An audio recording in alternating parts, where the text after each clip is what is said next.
spoiler alert for episode 7 of Traitors Canada Season 3, and spoiler alert for episode 10 of Survivor 49.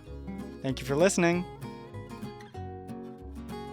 Welcome, everybody, back to Reality Rangers. We're here now as an independent, I guess. We're here. But now we can episodes. say whatever we want. Exactly. The longer. Well, I don't know if we're gonna say anything like We're that. not saying anything crazy. No, but we're here. We have longer episodes. We have longer time to chat with us, and I'm very excited to talk about episode 7 of the Traitors Canada. Me too. It was another good episode. As much as you could see it coming, maybe it did feel satisfying. It was a good episode arc. I think everything felt expected from what I assumed was going to happen at the end of last episode, but then it's not like I was bored because of that. They did a really good job. It felt like everything was perfectly edited, perfectly executed. It was like really fun, and maybe it wasn't perfect, I should say, but they did a good job. Damn near perfect. Yeah, it was a pretty good job. So we start off back in the conclave with Venus and Coco pondering, should we murder? Should we recruit? Venus ends up getting her way and convinces Coco to send a letter to little old actress Rhea. And what does Rhea do? Rhea is really like over the top, like, oh, what do I do? She's really like conflicted. She's really conflicted. She says later in the episode that like she was panic crying in the shower or something like that, but ultimately she decides to take up the offer and join Venus and Coco in the Traitors turret, much to our previous Traitors' excitement. And I think in my opinion, that was the right call from them. Like, I wasn't sure going into this episode if that's what they should have done, but like looking at how it played out, I think it was definitely the right move. Yeah. I think overall, like it was executed perfectly by Venus and Coco. I think it was a bad decision for Rhea to join them, even though like in almost any scenario, I would join the Traitors because it's like, for sure. How could I not? Like, that's just so exciting. And I think there's been a precedent for like the few people who have declined that they usually die soon. Yeah. But like, I think in this scenario, it doesn't make as much. Well, Rhea already had heat on her, but I feel like it didn't help. And in this case, it's not like, Pilot Pete in Traitors US Season 2 where he declined because he was just so noble. But I think it was ultimately just not a great decision for Rhea. Right. I think, some could argue like she should have known that this was a setup and that she was going to get pushed out like... And I don't think she would have been murdered by them if she declined. No, because she already had some sus on her. She should have known, oh, my name's getting brought up at the round table. They couldn't dare kill me. She could have definitely been banished, even if she wasn't a traitor. Like, that seemed like it was still likely. But even still, I feel like she'd have a lot easier of a time if she could tell everyone, like... If they saw that there was no recruitment and she goes, someone tried to recruit me last night and I declined, that's great for her. That's good, showing your faithfulness and being honest and upfront. But I don't know. I think she did say in some exit interviews that she wanted to play the game from both sides, and it was kind of like a checking it both off the bucket list, right. Which I respect. Yeah, if you're a fan like that, like the civilians, I totally get. I would do the same thing. And I feel like it would just be a dream. Oh, that's my dream, to kill people in the conclave. But yeah, so we go to breakfast and people are like, oh, they already clock that there's been a recruitment. They don't think, oh, a shield's been hit. No. Our Traitors are not dumb. And the shields were public knowledge. So basically, everyone's looking at each other. Who could be recruited? Rhea, does she do a good job of concealing her traitordom? I don't think she does a bad job per se. It's not like the worst, and I don't think she specifically did anything wrong. I think Jade especially is really going in, like Hollywood had like a death stare going into this. It was like killer instinct, and I think Venus kind of picked up on that. So Rhea technically didn't do anything bad, but it wasn't great for her. I think when there's fewer and fewer contestants, people start to look and scrutinize even harsher. Right. And especially people like Hollywood. Like, I'm pretty sure Hollywood did start looking at Rhea sideways. Like, okay, should we really explore this avenue? Rhea's acting maybe a little over the top, overcompensating. That could be a sign of being recruited. That's usually the telltale sign, is when your behavior changes at breakfast. Right. It was more so like she already had suspicion and people were like kind of, I guess, turning up the heat. Right, exactly. It's clear as day that Venus and Coco do not want this trifecta, holy trinity, sisterhood. They want to throw Rhea under the bus. Yeah, Rhea does not realize. She does not see this coming, and she's really under the impression that the three of them are going to ride this out. It's going to be a win for the Traitors that's never been seen before. Yeah. And I think, back to Hollywood, he kind of like perfectly made it clear that like his theory was that Rhea got recruited as traitor fodder. Like, he said that outright, and he's fully right. Like, that is 100%. And even if they're kind of like playing into what Venus wants, they're still catching on to like why they want it. And it's a good, I think it's good play on both sides. As much as Venus is, a few steps ahead, I think Hollywood can catch up to those steps. Right. And it's funny, Hollywood's got endurance. I think we shouldn't be surprised that somebody coming from the drag world has good reads. Oh, absolutely. They read people down for filth. Coco basically is just, reiterating that Kevin made this hard for her. Yeah, and then Sarah Nicole has this theory that maybe Lisette could be recruited because everyone would be too scared to say her name. I think that's not her best take. Yeah, it's... Sarah Nicole, like, her best moments are always at the breakfast table when she says some, like, out-of-pocket, left-field shit. And she is continuing that trend, for sure. It's very funny. And then, Hollywood is going a little bit in on Lisette, though, and saying that she needs to read the room. That's a very big through line through the past 2 episodes. Yeah, people are saying, she's wasting votes and she's going after Shala when nobody's going to vote Shala. Mm-hmm. Jericho is talking to Venus and saying that he thinks that it's Coco and Rhea. Yeah. 2 out of 3 traitors, and he's talking to the third. Honestly, I think Jericho had a pretty good episode aside from like right at the end. Mm-hmm.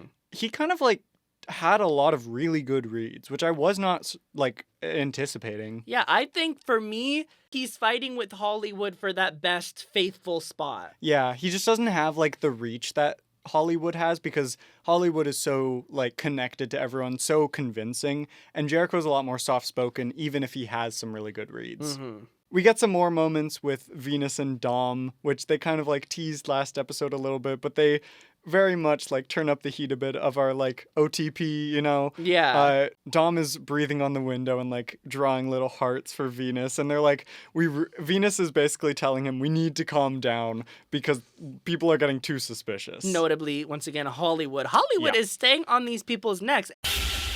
And Hollywood is kind of like the perfect aggressive faithful. Exactly. And the Traitors, they can't touch him. Like, I don't think anyone would want to take the shot at him just yet. And I think that's maybe not the best for their game. I think, killing Hollywood would definitely destabilize the faithfuls as a group. For sure.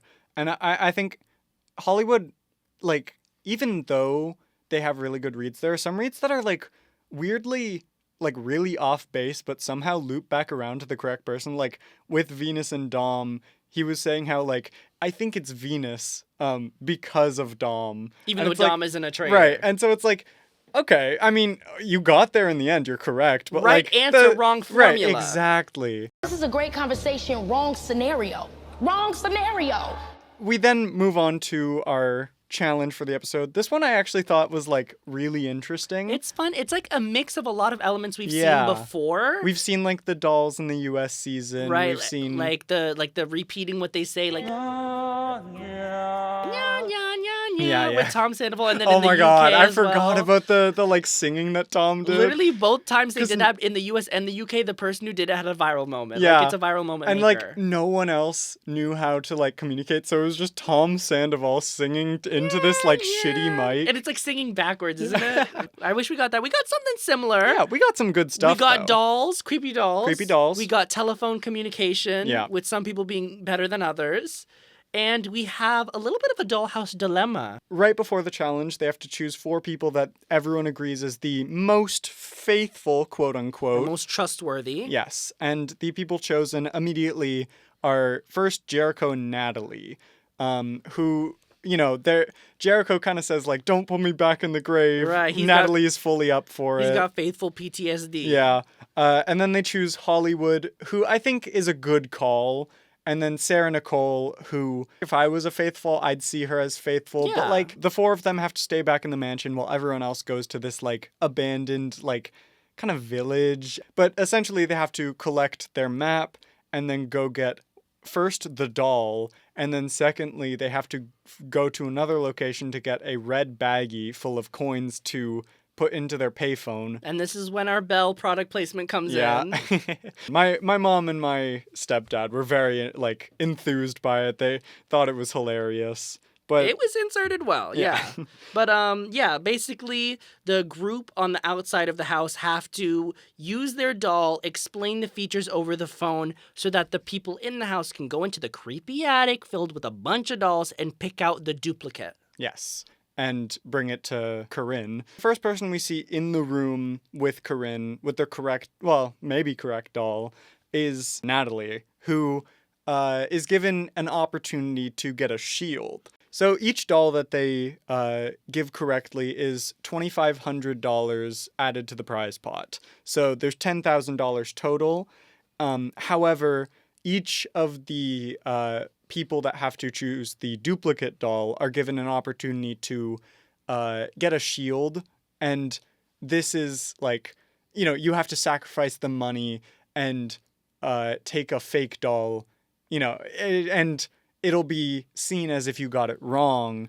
However, you can get a shield. And if everyone chooses not to take a shield, then there's no murder that night. But everyone has to get it right. Right. So this is where the game theory comes in, you know? So if you think you're wrong, take a shield. Might as well. If you think you're right and everyone else thinks they're right, then there's no murder. So why would you take a shield? Right. But if you can't find shit, then, like, there's no... We see this with Hollywood, whereas, like, Natalie was going to play for the team and gave her doll. It was correct. Yeah. Sarah Nicole, same thing. She had the right doll. She put it in for the team, got another $2,500. Jericho went for the shield. I applaud that. Yeah. I think in a game where you could be murdered at any time, you go for a shield. I think it was honestly the correct decision because they don't reveal who did it. But the person who gets screwed over the most here in multiple ways is Miss Hollywood Jade. Miss Hollywood Jade was cursed with having Lisette be his communicator. I don't know what happened here. Oh, I know what happened. They broke the doll's face. Oh my God, that was one thing. When Venus and Lisette were looking for the doll, Lisette grabbed it and accidentally, like, broke its face. Yeah, and then Lisette took so long to describe the rest of the doll. She was, like, being so weird. She was saying they had, like, Marie Antoinette hair, which just didn't look like it. And did not describe some of the main features, they didn't like the say color the color of the dress. Yeah, like, how do you get to that point? She described the flowers on the dress, but not the dress. At a certain point, you've got to look at Lisette and say, are you a production plant? Right. Like, are you actively trying to harm the faithfuls? Right. You gotta, like, go down to the fundamentals, and you're kind of screwing over Hollywood here. So Hollywood didn't have much to work with when he was in the attic looking at dolls. He picked one to the best of his ability, and he went to Corinne, and she gave him the same offer she gave the other 3 contestants, and he was trying to be altruistic. But from my perspective, if you're not 100% certain that your doll is the correct one, why would you not take the shield? Yeah, it's kind of shocking, honestly. But in the end, it doesn't really matter because Jericho and the others concocted a plan to say, okay, well, nobody was showing their cards. They were thinking, maybe I do have a shield, maybe I don't. Mm-hmm. And so they said, let's just do the tactic where we don't tell anyone outside of our group who has a shield, and then all 4 of us are protected. That's a smart move. Right. They don't reveal anything. We see a little bit later that, like, it kind of, you know, Corinne kind of subjugates that. They say, like, they kind of reveal the whole thing and say how much money they actually received. So it's like, at that point you can tell, at least 2 people are up, like, available to be killed. Right. At least 2 people are up to be killed. 2 people could have just been fully wrong, but 2 people also could have shields. Right. So that's a bit of a gamble for the Traitors later. That the challenge kind of ends there a bit. We have some more conversations. We see Shala and Meredith have their conversation where they're kind of like their trust isn't fully there still, and then on the ride to the challenge, Shala says that Meredith isn't even in her top 5, which I thought was a funny way of saying like, no, we're not that close, guys. Exactly, Trust and you know me. who clocked it or who asked the question? Rhea. Yeah. Rhea was the one, once again, gaydar sounding off like crazy, trying to come for Shala and Meredith. And honestly, she was in the right there because, as we see, they're an inseparable duo. They may have, some trust issues, but they will not deviate from each other, it seems. And, no one's looking at them anymore. Yeah. So I guess now some of the notable things that happen, we've got like Jamal thinks that it could be Kara and Meredith. Kind of a weird, like, I think we see later more of a reason why he thinks Kara, but Meredith is like it's a little out there. Jamal is always so like, I feel like he's thinking correctly, but he's always wrong, and it's kind of funny. It is fun. He is very vocal at the tables, and he's very an efficient thinker. He's just not like thinking in the right direction. Meredith is another person who gets 2 of the 3 traitors. Meredith says, I think it's Rhea and Venus. Yeah. And I also have to mention, I think probably the funniest part of the episode for me was when Lisette was in the car back from the mission with Coco, Rhea, and Venus. That's hilarious. And so the 3 of them just had to be like so like inconspicuous. They're like, yeah, yeah, Liz. Yeah, I told you want to vote Shala. Yeah. No, I saw in some exit press that Rhea was really given a good princess traitor treatment by Venus and Coco because they wanted to butter her up. They did an incredible job. I mean, even like in the first moment, you can see them like really hamming up this like sisterhood like we saw in UK season 3. Yeah, and like so they're really playing this up. Rhea seems to feel like really good up until like the round table, but we'll get to that. Coco and Venus and Rhea sit down together and they're just trying to like reassure trust for each other. Reassure trust with each other. And Venus is like, oh yeah, totally. And Coco's like, oh, if anyone's going home, it's me. And Venus is like, no. And then in the confession, I think we see Venus say, well, Rhea can go home this time. And then Coco's still a shield for me. Like, I'm in a really good position. And I think she is in a great position, bar some people looking at her. But at a certain point, everyone's got to look at everyone. Mm-hmm. I also want to circle back to Meredith saying Rhea and Venus, because I think it was really interesting through the fact that they also said something along the lines of like, it can't be Coco because Kevin would be too stupid for that, which I thought was funny. But then it led into her saying, I think it's Rhea and Venus, which is like crazy clock. Once again, it's always these like... It's a great conversation, wrong scenario. Wrong scenario. Wrong equation, right answer. It's always like 1 step forward, 2 steps back. And like I think it'll work out for them eventually, but like we keep seeing this and they're like, they're right. And then they like turn heads to another direction. Right, just at the last second. And Sphere vote.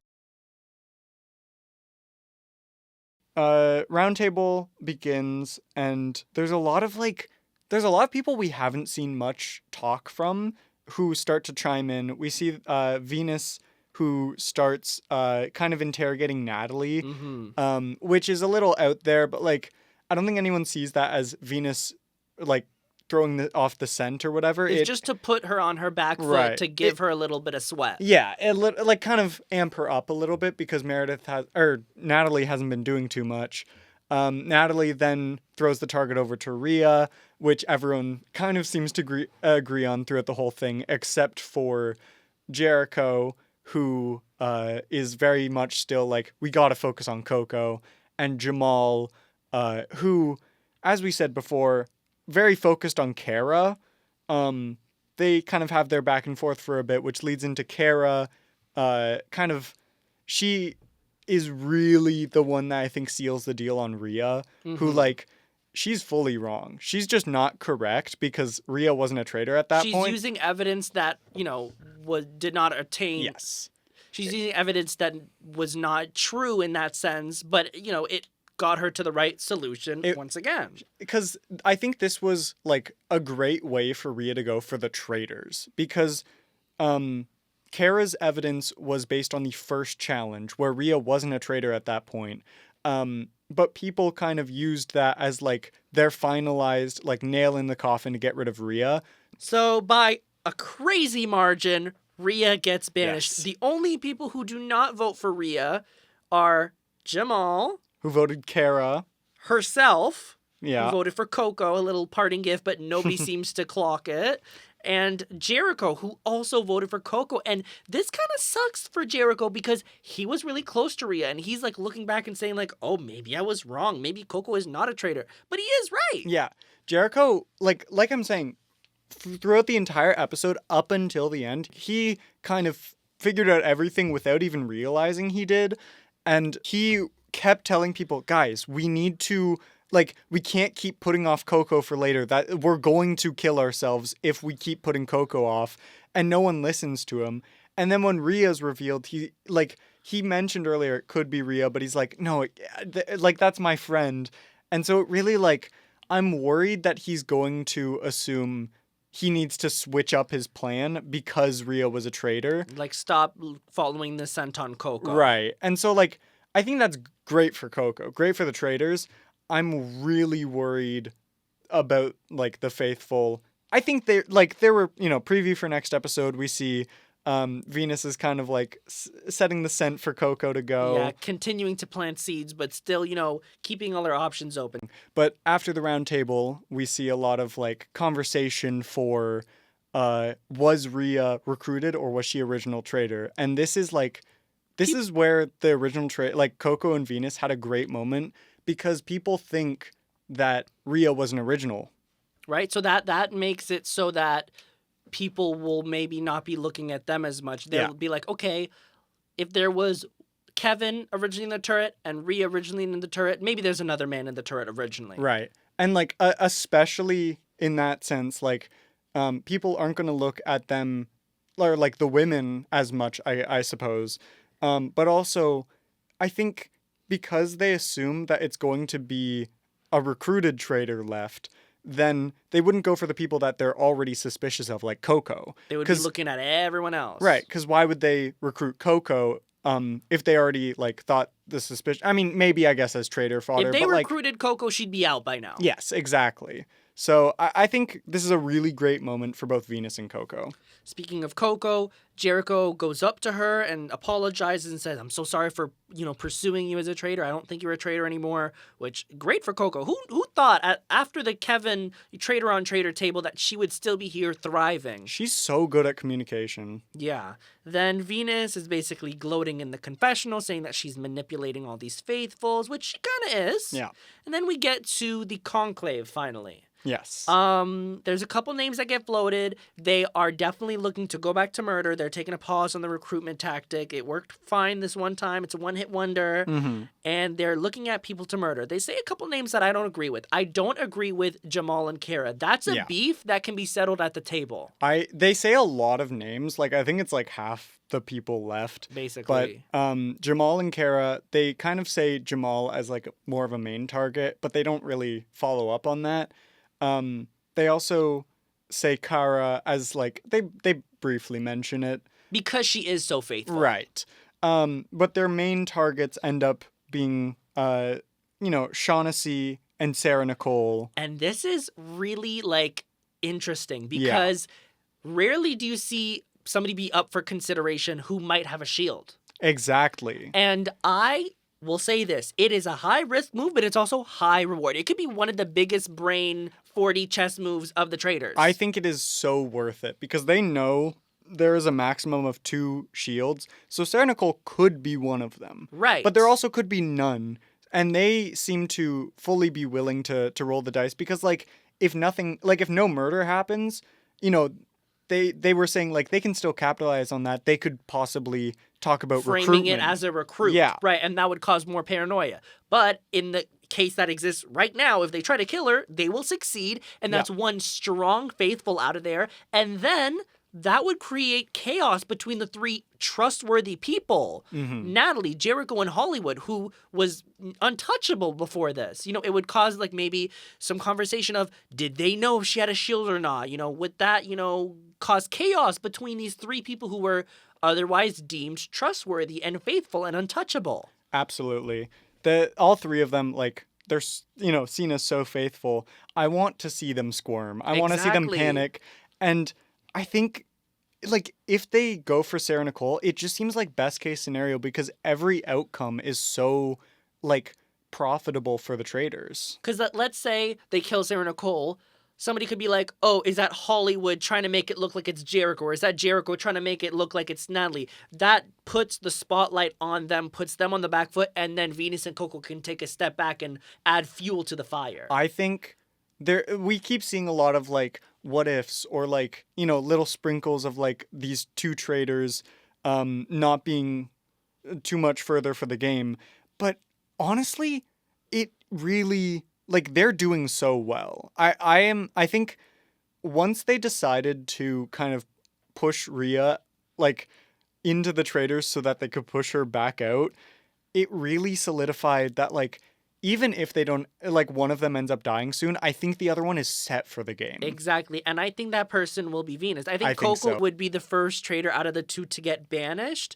But I think that would set Venus up pretty well. Yeah. And I think she's already laying the foundation to maybe have that happen in the next round table or two. I think Venus is probably the best player of the season so far. I think so. She's had a few slip-ups. I think she's, like, people do have a little bit of suspicion on her, but she's so good this time of, like, convincing people, of, like, throwing people off the scent, of, like, throwing paranoia in the right direction. And keeping it classy and not putting too much energy out there, but putting the right amount at the tables. I'm unbelievably happy that we're seeing this side of Venus because it felt like when we watched Survivor 46, she had that potential, but she was never given it because her, like, castmates were so both insane and also, like, stubborn. Yeah, stubborn. They would not, like, give her the time of day whatsoever. I remember, I think it was maybe like the Murgatory vote when it was, I think Mariah went home. She was pushing Charlie so hard. She was like, this guy is good. We need to get him out. She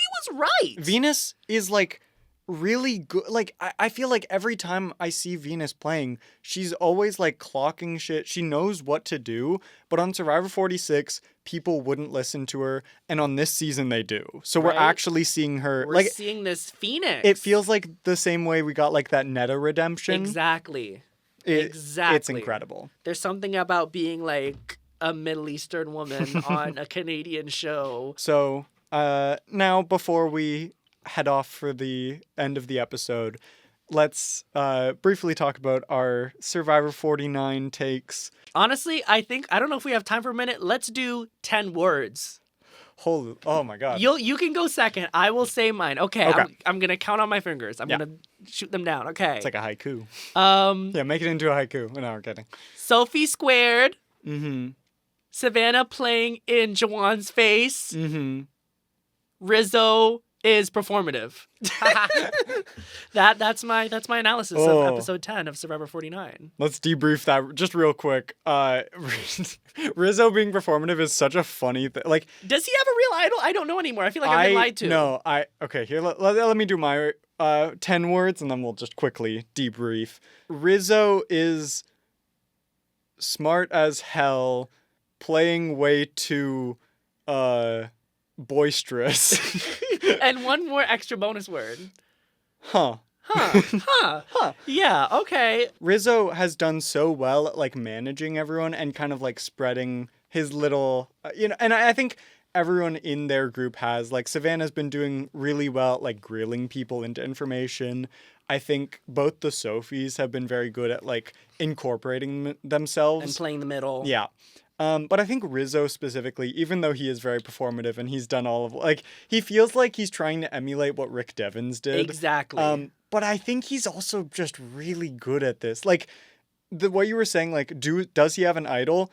I'm pretty certain that he does. And I think him playing a fake idol so that people don't think he has the real one is so smart. Right. Like, I would have never thought of that. But this is the kind of thing you see on like a college Survivor, but like seeing Right. it in like a real season is like, okay, Like, and respect. it works out because of the fact that they're able to like, flip the vote onto Jawan just so they can flush an idol. That's kind of genius. And I'm especially, so sorry, but I prefer a Rizzo over a Carson and a Charlie. Like, give me some Absolutely. flair. No, but like, I am so happy to see like, this is such a dynamic game, and even though we had 2 warring sides, it feels so much more dynamic than like, a Reba 4 situation, gosh. which I did love them, but It's a great season, great episode. Yeah. I loved Sophie S winning immunity to Yes. keep things spicy. I love her. I don't care if she got purple. That's my mama. Yeah. I don't And care. she's back. She's and not she's back purple. in a big way. I'm- She's pink now. Yeah. I feel bad for like Christina and Steven. Oh, And I Steven's really a very did. good player. Yeah. I think he kind of got screwed over, but He's like working with the they're- cards he was dealt. Yeah, they're just not at the same level as this No. alliance of 4. Yeah. I'm kidding. No, actually, I do feel bad for Christina. I can only imagine how hard it would be out No, there. I felt really bad in that moment. At first, I thought it was going to be like a Liz situation. Yeah, and then which it is was like not the same. it's not the same. Liz wanted Applebee's. And Christina wanted her mom, and that Yeah. is totally valid It's so when fair. you're out there in harsh conditions. And she's been like played so many times. Like she just Totally. needed a moment to decompress. And I think it really helped. You could see in the revive her. challenges. Yeah, Like she had so much more grit after letting that out. absolutely. That's all for today's episode of Reality Rangers. We love you for tuning in. We love you for staying tuned in after our Spirit Live stint and continuing to tune in for our next 3 episodes. We're going to be making, I think, 3 more. I think 4. 3 or 4. Yeah, 3 or 4.